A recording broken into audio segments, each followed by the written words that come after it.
Now that you've found UBN Radio and discovered our quality talk shows, it's time to spread the word to friends, family, and the universe. 24 hours of music and talk radio without limits. That's why people keep coming back for more. That's ubnradio.com. Jump off that exhausting hamster wheel and into balanced living with Dr. Marissa. Promise you joy in the mystery. Dr. Marissa, also known as the Asian Oprah. Her mission, to be a beneficial presence on the planet. Her purpose, to be your personal advocate to live, laugh, love, learn. Her life motto, don't die wondering. Take back your life with Dr. Marissa Penn. And welcome. You are tuned into my weekly talk radio show called Take My Advice. I'm not using it. Get balanced with Dr. Marissa every Tuesday at naturally high noon here in Hollywood, California at the Sunset Gower Studios with Universal Broadcasting Network. And then every Thursday at 7, Saturday at 1 on my syndicated CNBC and NBC News radio channel, KCAA, AM 1050, FM 106.5, FM 102.3, and also syndicated everywhere that iHeartRadio is. And I am splattering hope and happiness, so there's no gossip, no scandal, and no K-words, no Kardashian talk at all. Instead, I want you to focus on your own reality show and how you can be happy 88% of the time. And that's why I have guests and topics that are affirming life and looking at what is good in life, what is good about you, and what is good about the world. So I first would like to thank all my supporters and listeners. My YouTube views are now over 94,000, and it was 300 3 years ago. So thank you very much. And today is my 272nd consecutive week on the air. Unbelievable. So blessed and grateful to be your midlife opportunity consultant. And great news, I had 3 offers from 3 different publishers, and I just officially signed with a New York publisher, and my foreign rights person will be handled by the same publisher that does Eckhart Tolle and Neil Donald Walsh. So I'm super grateful for the Morgan James Publishing Company, as well as the Bill Gladstone and his group. So that release will be spring of 2018 for 8 Ways to Happiness from Wherever You Are. So thanks again for all the support. And what's uncanny is that in grade 9, my English teacher, who will remain unnamed, her name was Mrs. Bryan, said to me that I was a horrible writer. And I'm grateful to her and my dissertation chair, Dr. Don Mencken, who said, after you read my first draft, you need a lot of work. But because of those 2 individuals and because of my stubborn streak, I wanted to be able to do it, and I worked at it, and who knew? And now I have a publisher and a great book that's coming out. So I'm grateful for that. For today's show, I am so happy and delighted to have another great blast from the past. Dan, in 2013, had a heart attack. He faced his mortality, shone a light onto what was important in his life, and since then, the former NFL football player and star of the American Gladiators, yes, he was Nitro, has been sharing everything that he learned about happiness and what makes life worth living as an in-demand writer and speaker. He's been featured on media outlets such as The Today Show, Good Morning America, The Early Show, Access Hollywood, Entertainment Tonight, ESPN, Tyra Banks Show, People, Time, Esquire, Men's Health, Maxim, and The Huffington Post. You can tell I've met my match. Dan lives in the Hollywood Hills. He was the last guy to date Ellen, even if it was on TV before she came out. And yes, he CrossFits, and this is his 2nd book, and he's here to tell us all about it. Please welcome to the studio, Dan Nitro Clark. Thank you so much for having me, Dr. Marissa. I want to say our journey parallels. I heard you talking about writing and your first book's coming out, and it sounds fantastic. I hope I get an early copy and I get to read it. Absolutely. But my writing journey started the same way. I was this jock guy, who was known for knocking people over and hitting things, and everything about my life was the physicality of my life. Yes. I often say, looking back now, that sports taught me about life, but almost dying taught me how to live. But to segue back to your thing, I always thought that smart people wrote books, and I was like, I'm not a smart person. I could never write a book. And about 20 years ago, and this is how long these journeys take. About 20 years ago, I had this desire inside of me to tell stories. But I was like, I don't even know how to type. How can I possibly be a writer? So what I am good at is taking a practice and working very hard at it and understanding the steps and putting the time in. So I went and bought a teaching, Mavis Beacon teaches typing. I don't know if anybody's familiar with that, but it's a very fundamental program to teach typing, and I couldn't stick with it until I bought Pac-Man Teaches Typing, and that was like a game. And over 8 weeks, I taught myself to type by dedicating 30 minutes every morning to typing, and after 8 weeks, I was typing 50 words a minute. Wow. Then I started writing, it was actually 25 years ago, and it took me 19 years to finally have a book published. So that's how long I was sticking at it. And that was my first book, Gladiator, A True Story of Roy's Rage Redemption, that Simon & Schuster put out. And this is my second book, and I'm just excited to be here. Yes. I guess the moral is these things take time. It takes time, and the 30 minutes, or what I call the 15 minutes at a time practice. You can do anything you put your heart and mind to, but you have to put your heart and your mind, actually, and your body to it. Right? Some people think, if I just want it enough. No, it's called inspired action. You actually have to do something about it. I love that. I love inspired action. And there's a little tip that I use all the time, and I'm sure you heard this. For me, it's called the 5-minute rule. And I know that if I tell myself, oh man, I got to sit down and write for 30 minutes or an hour or 2 hours, I will procrastinate. Yeah. But even with my meditation practice, if I say to myself, you know what, Dan, 5 minutes. Yeah. We've all got 5 minutes. You're a meditator? Oh, every morning. It changed my life. I first started meditating. My entree into. Well, let me go back to the 5 minutes. Okay. So I go 5 minutes, Yeah. and when I sit down and meditate in the morning, I just get that 5 minutes, and there's not been a single time that I've stopped at 5 minutes. Right. So it's you getting get into into the flow. the groove. Yeah. Right. The same I call it. Go ahead. Yeah, the same thing with writing. Yeah. If I sit there and say, I got to write 1,000 pages, and blank page. Oh gosh, I get afraid. I got anxiety. But I say, Dan, you know what? Just sit down and do 5 minutes. Yeah. And that 5 minutes leads to your 30 minutes. Right. 15 minutes at a time. Yes. And I've always wanted to be a procrastinator, but I never got around to it. Bing. Sorry. And if you've just tuned in and you're wondering who the good-looking guy here is in studio with me, it is Dan Nitro Clark, and he's one of the former, or actually not one of the former, he is an American Gladiator. He was Nitro, and you're listening to Take My Advice, I'm Not Using It, Get Balance with Dr. Marissa. Did you pick me out of all the gladiators because I'm Asian like you? Absolutely. Absolutely. We have to, bring a little color in. There you go. So, I was going to ask you on the air if, what flavor of Asian you were. I'm the best flavor. And no, I'm the best flavor. Well, I'm yellow. That's the best flavor. You're half Japanese. Yes, I'm half Japanese. Your mom was Japanese. Correct. I was born in Japan. Okay. Many moons ago. My dad was in the military. Okay. So, I was born there, stayed there about a year and a half, then we made the trek across the country. And unfortunately, I do not speak Japanese. I was just about to ask. No arigato? No. No. No arigato. I can speak enough Japanese to order a decent sushi dinner. A few years, maybe about 12 years ago, I was... Rainbow roll. The rainbow. Yeah. Sorry. About 12 years ago, I was picking up Japanese because I had business there, back and forth, maybe 15 years ago. And my mom was really, really happy. And I had a tutor and I did the whole thing. And then that business I had over there stopped. So I stopped learning. But, when I was a young kid, it was a different thing. We came over from Japan. My dad was in the Marine. And he's like, we speak English in this house. We don't speak Asian. We don't speak Japanese. We don't speak that crap. We speak English. Oh. You know, and that's such a narrow mindset. It you know, is. the first, It yeah. is. If I had another kid today, the first thing I would do was teach him another language Yeah. because I believe the world is getting smaller and smaller. And Yeah.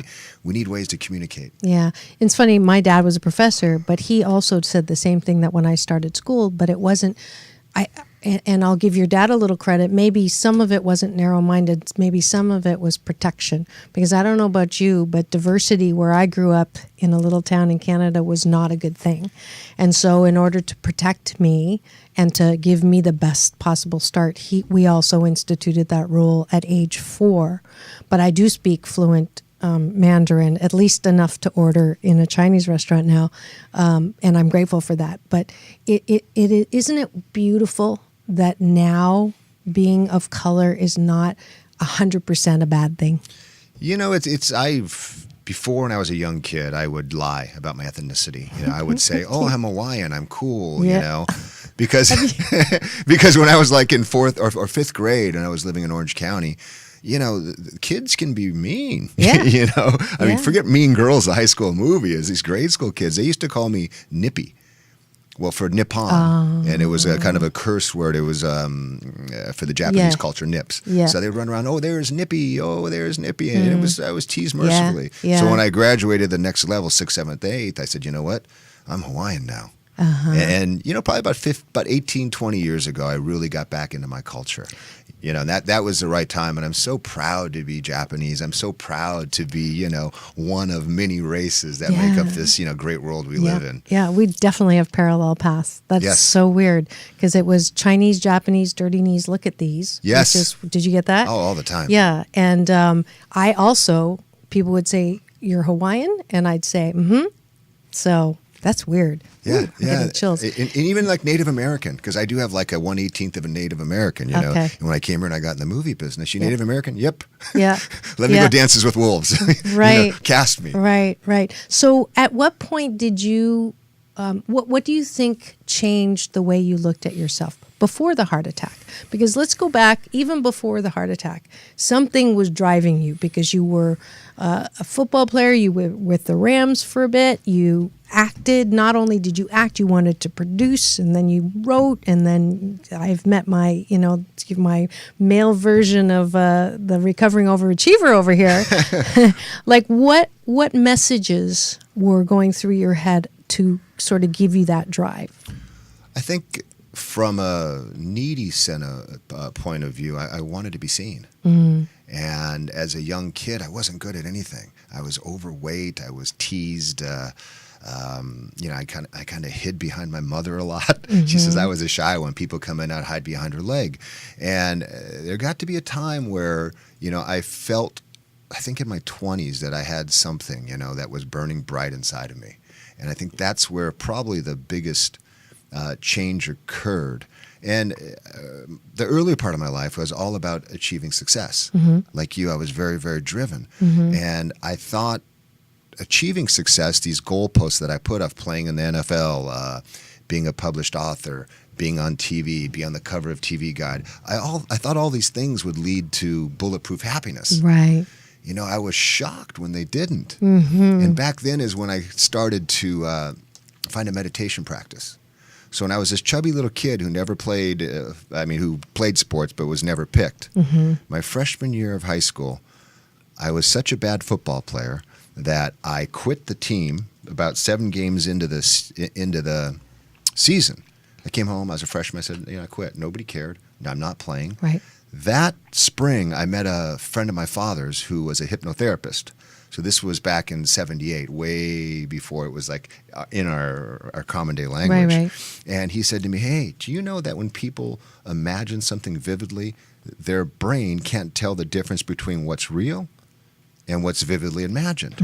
And he gave me the example of like taking an ordinary pen. And you touch somebody's finger and it gets like, there's a little spot like a boil that's hot or a blister. And I was like, whoa, you mean I can imagine stuff? So at 14 years old is when I first started hypnotherapy. And from there, that led to a book he recommended called Psycho-Cybernetics by Maxwell Maltz. And Psycho-Cybernetics is one of the first books on visualization. as far as related to success. So every day I would get myself relaxed, count down, relax parts of my body, and I would see the success that I wanted. I'd see at that time it was football. So I'd see myself, tackling the quarterback. I'd see myself, I'd see my mom cheering, and I'd make it very sensorially aware. Within 1 year's time, I went from too fat to play, quitting my freshman year. My sophomore year, by the end of the season, I was MVP. Wow. That's how dramatic my life changed with visualization. Yeah. I used it through college to get a football scholarship. I was the first person, at least that I can remember in my high school, ever to get a football scholarship. I used it when I went and played professional football. I used it on American Gladiators. But sometime when that success was at its peak, I started to feel that soul-sucking emptiness. And I started to feel it. And that's when my visualization turned to meditation. Because visualization for me was about achieving things. It was about success. Right. But it didn't give me eternal peace. So I started to look into my culture, meditation, Zen Buddhism, Musashi. I read tons and tons of book on it because I felt a deep calling for it. And that's when I first started to practice meditating. Right. Cool. So let's go back to this thought the success, thought the money, thought the prestige. I mean, you were on TV all the time. You're this massive, hulky-looking guy. Did you say hulky or hunky? Both. Okay. How's that? Just want to be clear. It mixes both of them together, right? Hulky. It's got the hunky. Yeah, never mind. So hunkly. and I'm sure you had women all over the place. The soul-sucking emptiness. I'm really glad you brought that up. This is a common thing. This is why I'm writing the book, is that, all the rules that we grew up thinking that this would make us happy. The house, the cars, the kids, the relationship. And then there's an emptiness.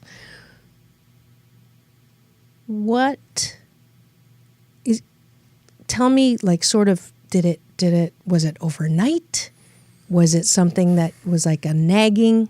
I'll tell you, mine is like every time I got an award or I was the youngest person to do this, I would be like, yay. And then as soon as I would say yay, the voice would say, yeah, but, if they knew who you really were, or if they knew what you were really like, they wouldn't think that much, or, this is just, you faked them out, or what did your head say? So I didn't have that negative talk in my head. Okay. I just had like an emptiness that was like, wow, is this all there is?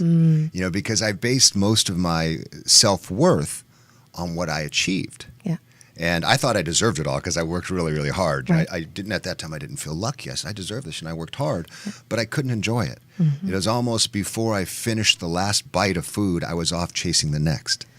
That's a great analogy. Yeah, when I did feel success, it was momentarily, and then I was like, okay, let me dig down. Can't be happy for too long. I don't want to lose my edge. I got to keep pushing forward to acquire more, do more, be more. But when you're always pushing your happiness off, you fall into what I call the I'll be happy when syndrome. Right? Yeah. And then you only feel happy when you achieve these big accomplishments, when you get your book published, when you write your first movie, when you have your child. And these are all glorious moments, and they should be celebrated. But what was missing was a fulfillment, deep satisfaction, contentment, and a way to be happy every day. And when I faced my mortality, it kind of unlocked that secret. So let's talk about that. What happened on January, what was it? December 2013. December 18th, 2013. I know the day, I know the time, I know the place. It's sad because it's my sister's birthday, my younger sister's birthday. Hi, here's your birthday present. I'm dying. Come see me in the hospital. So I was working out at the gym. I've been a lifelong fitness fanatic.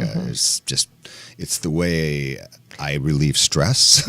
It's the way I find my balance. That and meditation, I think, are the perfect combination for me. So I was working out. I felt chest pain. The normal signals. My chest hurts. This is weird. Yeah. I can't breathe. Okay, it must be like something I ate. Right. Let me go back and work out. Right. And were you happy at this time, or this is the time of the soul emptiness? The soul searching has been about 20 years. Okay. Okay. It's been So 20 you were, years. and you were on TV at the time, or what were you No, doing? this was You were 4 years. acting? This was 4 years ago. So what I were was you- I was doing TV. I have another business that I run that produces obstacle adventure races Okay. across the country. I was promoting another book. I was out speaking. I was Okay. doing all So these you're things. doing your thing. I was Okay. doing my thing, Yeah. but You weren't home, eating bonbons, depressed or anything. No, I'm just trying to set the stage here. I was still in that relentless pursuit of achievement to prove that I meant something and I deserved to be there. And that's been Worthy. That's been the story of my life. I thought, Marissa, I unlocked this earlier, because in my first book, Gladiator, it sounds like it's a book about, Laser was having, an affair with blah, blah, blah. Nitro was doing this and that. It's so not about that. It's more like a real version of a James Frey's A Million Little Pieces.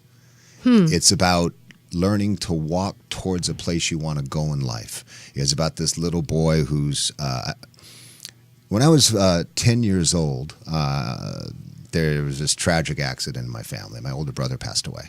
He got electrocuted. He died in my arms. I'm sorry. Thank you. And that was pretty much the moment that defined who I am today. And I also realized, and this is 30 years of working, that there was that survivors with guilt, and that I worked so hard. And I pushed myself because I wanted to be the one that There was a reason why you deserved to live. didn't die. It was him instead of you. Yes, I wanted to be the one that, because he was my hero, he was my idol, and I was wondered why me? Yeah. Was it a freak accident? Yeah, it was a freak accident. We were. Yeah, it was a freak accident. I covered a lot in the book. It would be our own. We'd have our own radio show about that. Yeah. Okay. But I also realized, because a lot of that happiness I achieved whenever I would drink or ingest, something that to change my mind. Even had all the success in the world, I would just wake up. I'd start weeping. I would lay on the ground in my bathroom, and just be weeping. I had, I was on TV. I had my own little action figure. I had all this stuff. But whenever I would drink or do something, I would end up on the ground weeping, and that's when I knew, something was wrong. About 25 years old. Right. And it's been a lifelong quest to fill the emptiness. Yeah, to fill that space inside of me that loomed as large as Texas, that losing my brother left. So that was another thing that I've worked on, my entire life. Yeah. So then you thought it was indigestion. I thought it was indigestion. In fact, thank you for bringing me on point, because I held all this talk. I'm a chatty, and I haven't had that much coffee even. So I was feeling chest pain, Marissa. Yes. Do you want to see exactly where? Yeah. I want an excuse to feel those arms. There you go. Sorry. It's an open invitation. Oh, okay. So I was feeling chest During pain, shortness of breath, and I didn't listen to the signals because, I was in the upper 0.1 percentile of health and fitness for my age in the world. Yeah. And it shouldn't be happening to you. yeah, it couldn't happen to me. Right. So I kept ignoring it. And finally, it got to be too much to ignore. It felt like someone was stepping on my chest. It felt like I was climbing Mount Everest. That's how hard it was to get air. When I say climbing Mount Everest, if you've read or seen the docs, it's like when you do it without oxygen, you take a step, breathe, take a step, breathe. And that's what I felt. I started walking off the gym floor to the couch in the back, and I was like, step, breathe, step, breathe.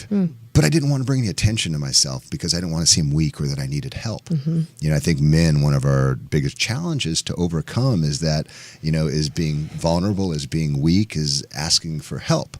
But what I've learned too, and you have to get me back on point. Yeah, you have to get me back on point. What I learned today, that vulnerability is the new courage for men. It really, really is. Yeah. Because it's harder, it's easier for us to go build something, knock down something, achieve something, lift something it is, than to show who we are. Yeah. So that was another lesson I learned from the heart attack. So I'm on the couch, something's wrong. My buddy comes up to me, we start talking. I go over the signs: shortness of breath, chest pain. I'm in a cold sweat. And what scared me was when I looked down at my left arm and I was subconsciously shaking it. And I was like, oh, no. Yeah. Numbness down the left arm. Could this be? Yeah. Nah, it's not. Denial. So my friend Ben Ceccarelli, we're at CrossFit Horsepower right down the street in Studio City by Universal Studios. That's where I work out at.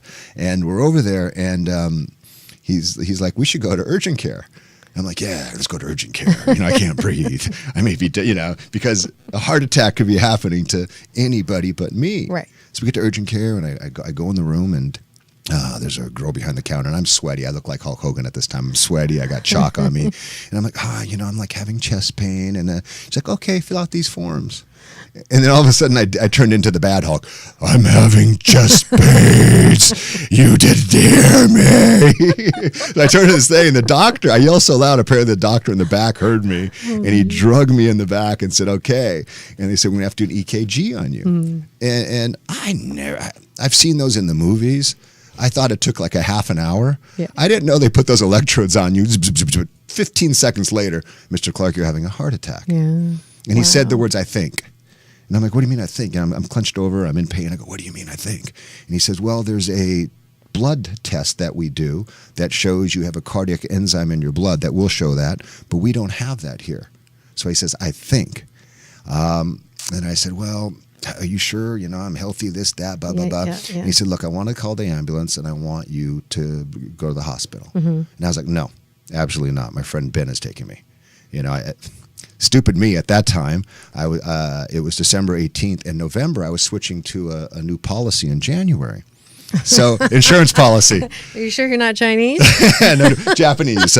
So I was switching to a new insurance policy, Dr. Marissa. So I remember like the end of November, my insurance agent saying, you sure you don't want something, for December? And I'm like, what could happen? Right. It's January. I've been healthy all my life. I don't go to the doctor. Right. And what can happen? Let's just let it start in January. So I also said to the surgeon, I said, I don't want to go. I don't want to spend $5,000 for a ride down the street. And he was, persistent. And I said, why? And he looked at him and he said, because, and I'll never forget these words, because if you die in the car, it shouldn't be up to your friend to resuscitate you. Ooh. Right then, I sat back and I said, this is real. And I also made a mental adjustment, because I know in our lives, we control everything, from what we eat, what we wear, what we do, how we appear in life. And we're so busy controlling it. But at that moment, he said, because if you died, it shouldn't be up to your friend to resuscitate you. That's the first time in a long time that I remembered surrendering. Because usually we think... I'm a recovering control freak, too. Are you, too? Because usually we think, surrender is losing, right. Or being white weak. flag. Right. But for the first... that time I remember surrendering completely.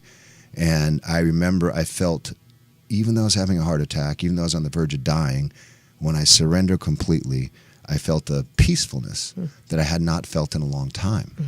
And... at that moment, I had to surrender to the sound of the ambulance, to them, poking and prodding and putting oxygen in my over my face, to wheeling me in to the ride. And it was quite an experience that I haven't forgotten and that informs today. Whenever I'm feeling frustrated, whenever I'm feeling angry, I remember that moment. Yeah. And I tell myself, just surrender. Right. And usually peacefulness comes. Were you religious at the time? I'm still not religious. Oh, okay. I'm very spiritual, but I'm still not religious. Okay. It's funny that you asked that, because I'll share another experience that was such an eye-opener. And I'm going to hold you to that, and we're going to come right back, because it is that time of the show when we thank the sponsors who make this show possible, and this is a special sponsor. She's actually the one who believed in my writing and encouraged me to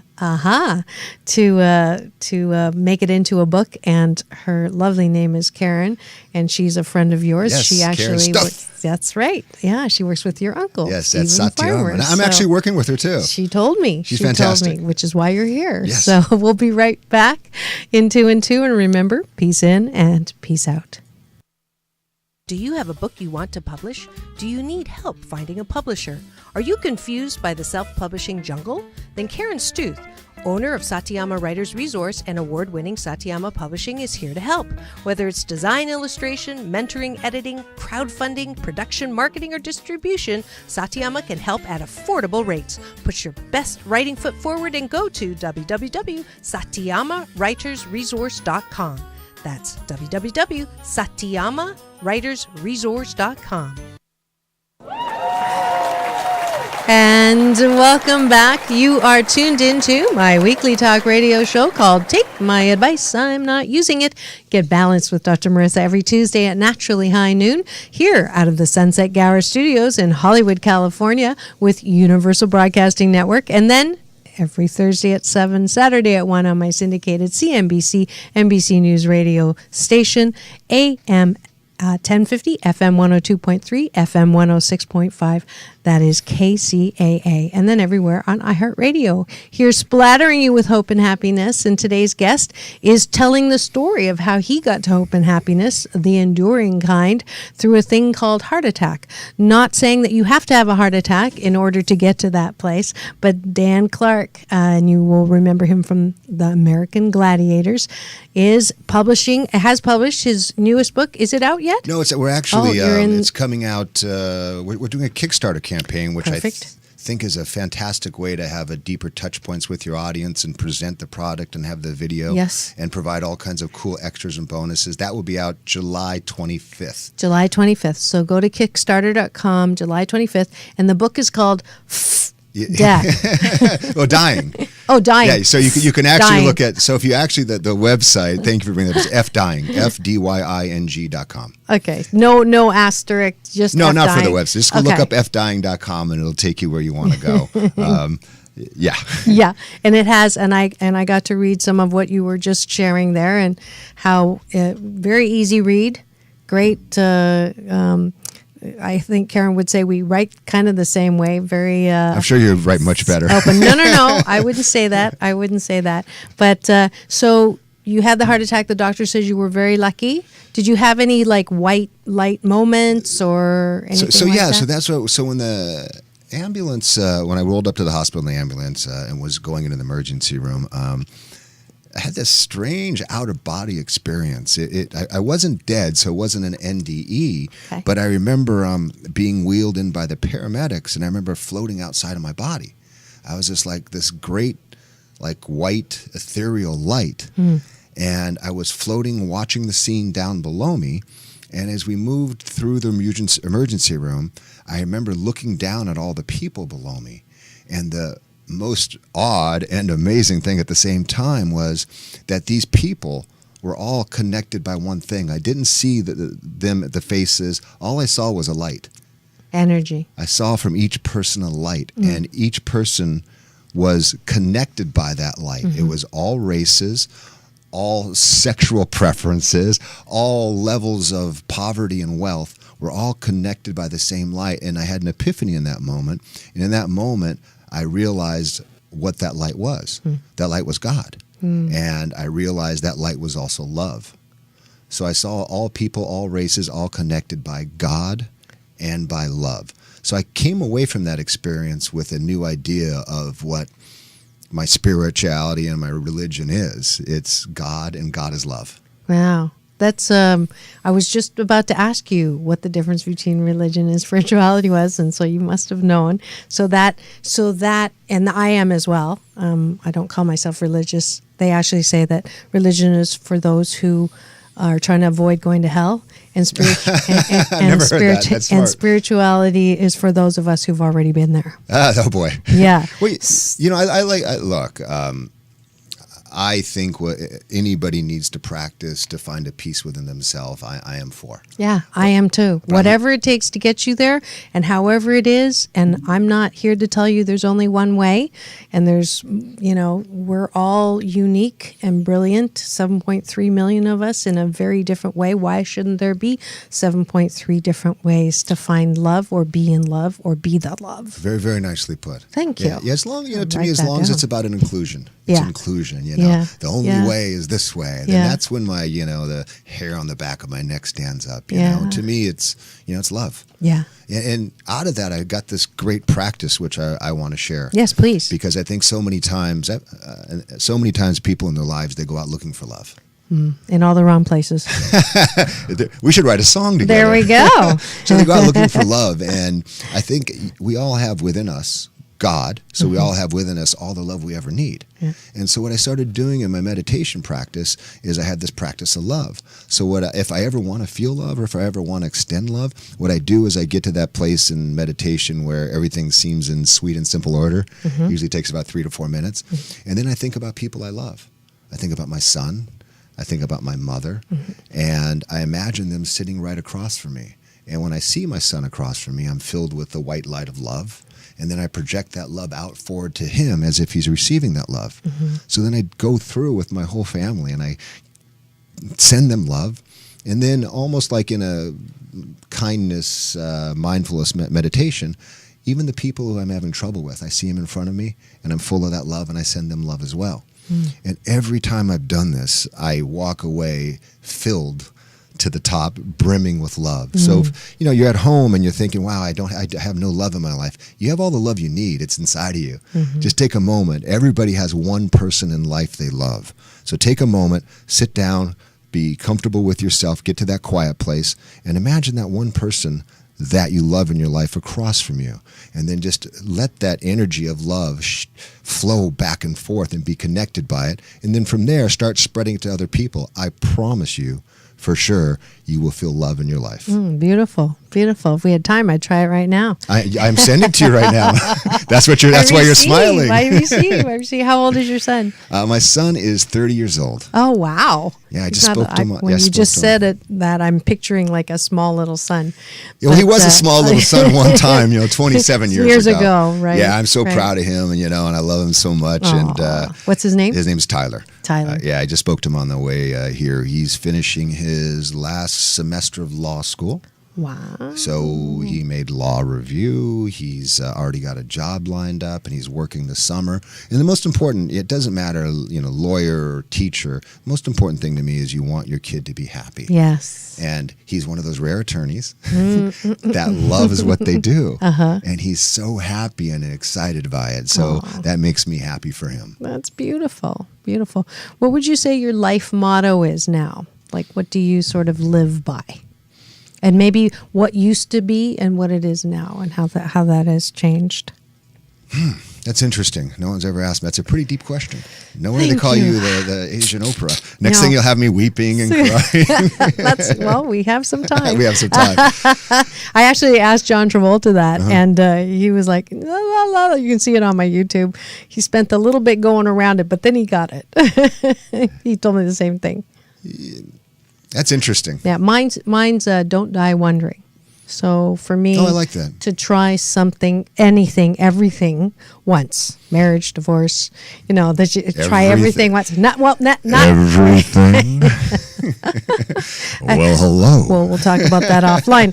Again, so think about that for a bit. Well, I can tell you. Okay. No, I was just giving you some time. No, it was interesting. I remember, when I was in the hospital and I wasn't sure if I was going to make it or not. I do remember I didn't think about the cars I had. I didn't think about how many homes I had. I didn't think about the awards or the plaques on my wall. I thought about one thing. I thought about the people I loved and how I wanted them close to me. So in the end, for me, it was really that simple. It's the people we love, how we want them close to us. And so for me, I think if something had changed, it was that realization. You know what I mean? And it also gave me an idea how I wanted to live my life. Yeah. I didn't want to strive for happiness. I wanted to be happy. I no longer wanted to waste time on things that were not important with people who are important. Do you know what I mean? Yeah, totally. Yeah, totally. And also, I spend a lot of time by myself. Yeah. So but waste time on things that are unimportant. Yeah. Like who did this, you did that, your default with people who are important. Right.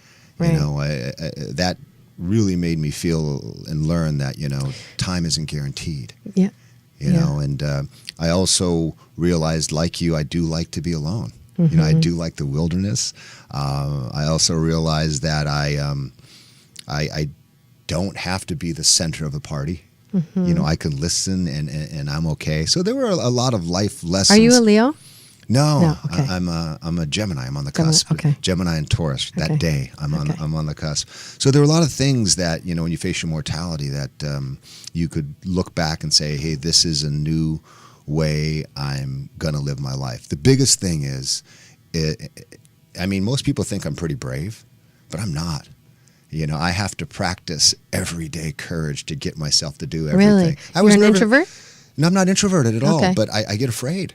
Like I was nervous Interesting. coming here. Really? Yeah, I still got butterflies. I still got nervous, and I have to, I have to talk myself up, talk myself. Not that I think, oh God, I'm not worthy or anything. Right, I just right. get nervous because you want to make an impact. My whole idea of coming on here was, to talk to people, to share some of my experiences on what I thought made a life worth living in order to make an impact on people, in order to change lives, and I think that's another big thing. It went from what's in it for me Yeah. to what can I do for others. How can I serve? Yes, how can I serve? Yeah, that's Yeah. Oprah's thing. That made you so cute just now. Well, it takes a lot of talk and usually a few beers before I'm cute, so glad we got there without the alcohol. And if you're listening and you're a guy, that's the best way to get to cute real quickly is to be vulnerable, which I think you just were. So that's very endearing. All right. So you're just curious, when I looked at your first book, Roids, Rage, and Redemption. So in that era, steroids were really like a big thing. Yes? Yes. If you were a bodybuilder, you kind of, all bodybuilders did it. Well, I can't speak for them. Okay. I can only speak for the people I know. Do you think that had anything to do with the heart attack? You know what? Because it's been like 20 years, and that's the first thing Okay. I asked my doctor. Yeah. And I said, hey, when I was younger, I did this and this and this. And he was like, no. No. That was 20 years ago. So what did they say it was, do you think? Did they say, because you eat healthy. Oh, God, yeah. Yeah. They give you the most puzzling answers. They say sometimes these things happen and we don't know why. To perfectly healthy people. Yeah. Keep what you're doing. Keep doing what you're doing. Swallow all these pills and you're going to be fine. And the alarm went off in my head. Yeah. Keep doing what you're doing. And I had a heart attack. Yeah, that doesn't make any sense at Yeah. all. So- So have you changed anything in your habits So outside of... the food, so what I've done different, first of all, when someone tells me, after I nearly die and someone tells me, keep doing what you're doing, and swallow these pills, that never sits well with me. Yeah. The one thing I have is a good work ethic, and I'm a researcher. Maybe I'm over-analytical. My friend Mike Gorman, who helps me with a lot of stuff, he's over at McHugh Communications. He's a great guy, but he always says, Dan, don't overanalyze. Just do the work and Yeah. make a decision. Yeah. I think, therefore I'm screwed. Yeah. I like all your little Oh, thank quotes. you. This They're is called great. Marissa-isms. Marissa-isms. Yeah. I like that. I'm gonna have to. Do I have to hashtag that Marissa-isms? Yes. Dang. I just can't put Nitro habits. No. My own hashtag. Yep, formerly known as Marissa Habit. I like that. So, what I do well is I research, like I said, sometime to a fault. So I went and read 12 books about cardiovascular health, about old research, new cardiology, and I uncovered some really, really, really interesting things. The first thing, there's this big myth, and I think it's coming more and more to light. More and more doctors are talking about it, is that fats are bad for you. Good fats are bad for you. So I grew up in that era where we didn't eat fat. Oil, no. Butter, you wouldn't do that to me. Yeah. You know what I mean? Like Yeah, egg yeah, yolks. yeah. How dare you? Nuts. What? Do you not love me?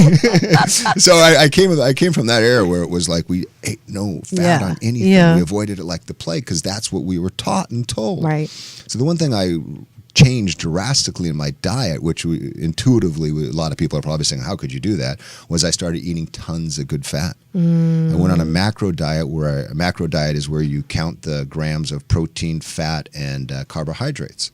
So I went on a diet that was 60% good fats.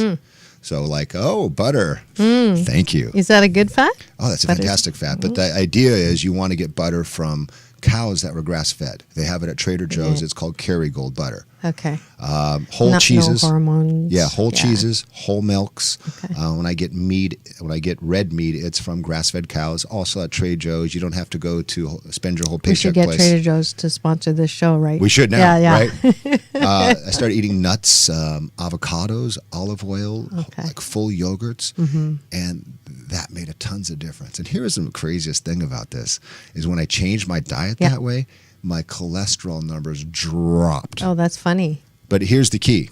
When you're talking health and I'm fitness, ready. you cannot eat those fats and still eat the carbohydrates and sugar like you used to. Okay. That's so it's a balance. That's a recipe for disaster. Okay. You have to cut down on your sugars. And more importantly, most people don't know this, you have to cut down on your complex carbohydrates and your simple carbohydrates, your bread, your potatoes.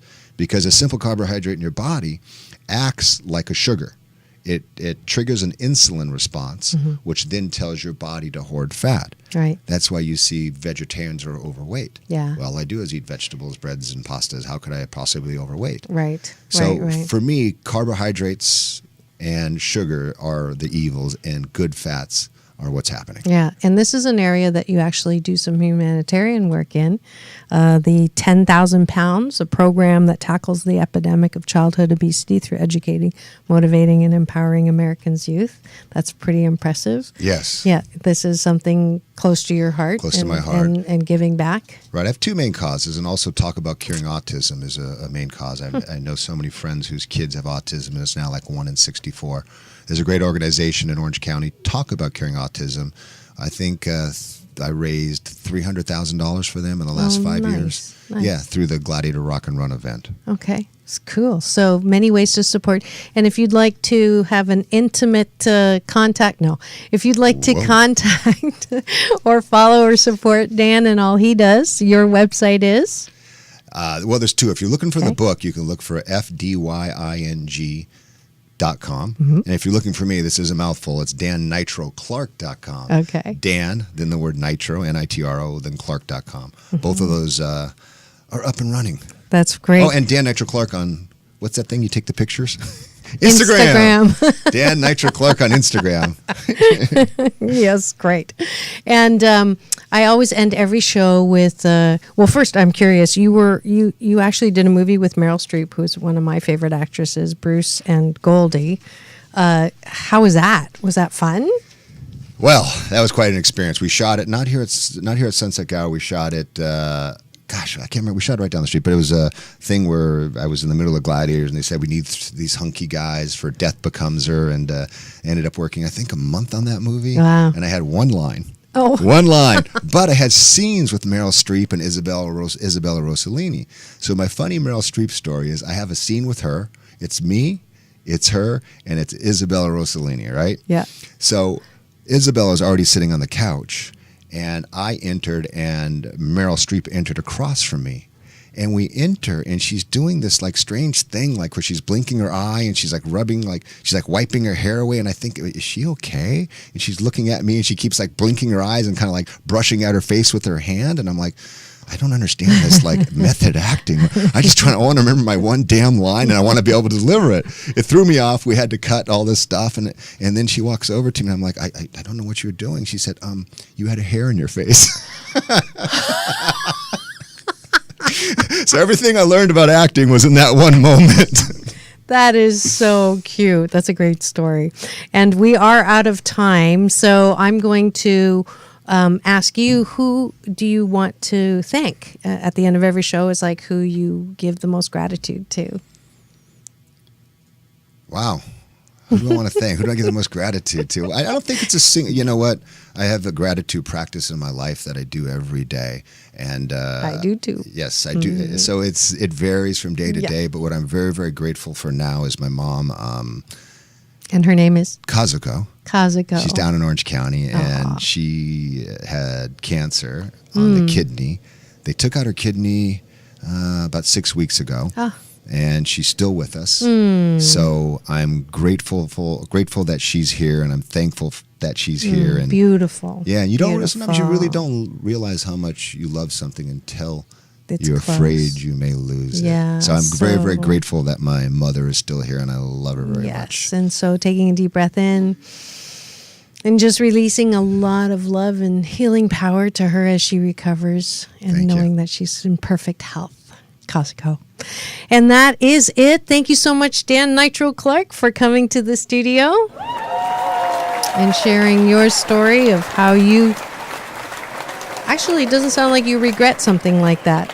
You know how the heart attack sort of brought you to a new level of understanding. I'm grateful for it. I sort I'm of grateful for it because I'm fed grateful. you that, I'm grateful for the man I've become. Yeah. I've seen life in a new way. I understand gratitude and appreciation, and that's what I'm out here sharing every day, like you. Yeah, that's beautiful. It's beautiful, and we are at the end of the show. A quick balance bar. It is day 18 on the 21-day fast from complaining with Dr. Marissa. And the tip for the day is when I'm feeling irritable, sometimes with a reason, sometimes without, especially during menopause, I look for the good in the situation, the person, and the location. It is very difficult to complain while smiling, complimenting, or giggling. I choose to put on my life jacket with a silver lining. It's warmer and more fashionable than a straight jacket. And if you haven't already gotten the app, 99 cents is all you need at both stores to join the 21-day fast from complaining. My Balance on the Beach classes continue every Saturday morning at 8:30 a.m. with Chinese yoga. If you come, no experience necessary and peace donations appreciated. Next Sunday, tune in to see me singing on stage with the Agape International Choir at agapelive.com. You can love stream there, and I'm so grateful for this particular stop. I came out of retirement as a lounge lizard to sing, and I've gotten to sing on stage with Shaka Khan, India R.E., Earth, Wind, and Fire. So peace in and peace out to all my choir peeps. August 1st through 5th, I'm keynoting as a new faculty at the CEO Space International, and my session title is called Mind Games, Calling the BS, Belief Systems That Help and Hurt the Entrepreneur. If you are a budding or a closet entrepreneur, please do sign up at welcome.ceospaceinternational.com/Dr. Marissa. And then this Saturday, I get to speak at my first physical immortality group on Saturday down in Orange County. If you ever want to book me to speak and splatter more hope and happiness on a variety of topics from life balance to leadership to interpersonal effectiveness, please do contact me at drmarissa.tv. Next week, it is that last week of the month. It is Sexual Healing with Dr. Marissa. Dan's looking at me like maybe we should invite him back for that special. I am determined to make pleasure a G-rated topic. So please do tune in to take my advice. I'm not using it. Get balanced with Dr. Marissa Pei. That's P for positive, E-I. Remember, it is about balance. Peace in and peace out.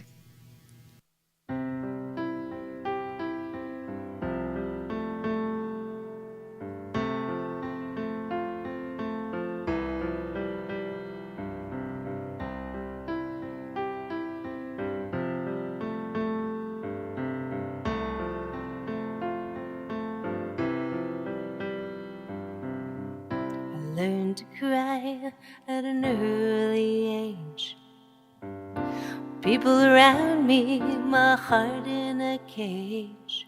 It was a book, don't turn a page. I couldn't see past my rage. I wanted to dance, but I pushed you away. Now I'm on my knees, I'll listen to what you say. And you said, be my partner, dance with me. Just hold on, I will lead. Don't be afraid if you can't see. I promise you.